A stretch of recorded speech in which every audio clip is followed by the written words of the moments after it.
നാസയുടെ ബഹിരാകാശ ദൂരദർശിനിയായ Hubble space ടെലിസ്കോപ്പിന്റെ മറ്റൊരു അത്ഭുതം കാണുകയാണ് ലോകം. ഭൂമി ഉൾപ്പെടുന്ന ആകാശഗംഗയോട് ചേർന്ന് സ്ഥിതി ചെയ്യുന്ന ആൻഡ്രോമീഡ ഗാലക്സിയുടെ ഇതുവരെ പകർത്തപ്പെട്ട ഏറ്റവും വിശദമായ ചിത്രം പുറത്തുവിട്ടിരിക്കുകയാണ് ഹബിൾ ബഹിരാകാശ ദൂരദർശിനി.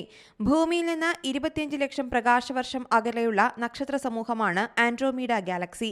സൗരയൂഥത്തിന്റെ അയൽക്കാർ എന്ന് വിശേഷിപ്പിക്കപ്പെടുന്ന ആൻഡ്രോമീഡ താരപഥത്തിന്റെ ചിത്രങ്ങൾ പകർത്താനുള്ള ഒരു പതിറ്റാണ്ട് നീണ്ട ശ്രമമാണ് ഇപ്പോൾ ഫലം കണ്ടിരിക്കുന്നത്. 2015 ആൻഡ്രോമീഡയുടെ ഉത്തരാർദ്ധത്തിലെ ചിത്രങ്ങൾ സംയോജിപ്പിക്കാൻ ഹബിൾ സ്പേസ് ടെലിസ്കോപ്പുമായി ചേർന്ന് പ്രവർത്തിക്കുന്ന ശാസ്ത്രജ്ഞർ ശ്രമം തുടങ്ങിയത്. ഒടുവിൽ ആൻഡ്രോമീഡ താരപഥത്തിന്റെ നാളിതുവരെയുള്ള ഏറ്റവും വിശദമായ ചിത്രം നാസ പുറത്തുവിട്ടു. 10 കോടി നക്ഷത്രങ്ങളെയും 1.5 ബില്യൺ പിക്സലുകളെയും ഉൾക്കൊള്ളുന്ന പനോരമിക് ചിത്രമാണ് ഹബിൾ പുറത്തുവിട്ടത്.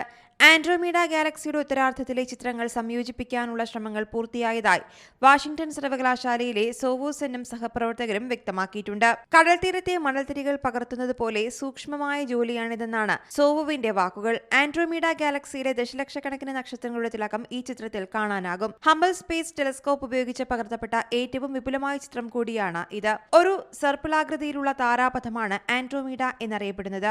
1 ലക്ഷം കോടിയോളം നക്ഷത്രങ്ങൾ ആൻഡ്രോമീഡയിലുണ്ടെന്നാണ് ശാസ്ത്രജ്ഞരുടെ അനുമാനം. ഇത് ക്ഷീരപഥത്തിലുള്ളതിനേക്കാൾ ഏറെയാണ് എന്നാണ് മനസ്സിലാക്കുന്നത്. ആൻഡ്രോമീഡയെക്കുറിച്ച് കൂടുതൽ ഗവേഷണങ്ങൾ നടന്നുവരികയാണ്. News desk Zee Malayalam news.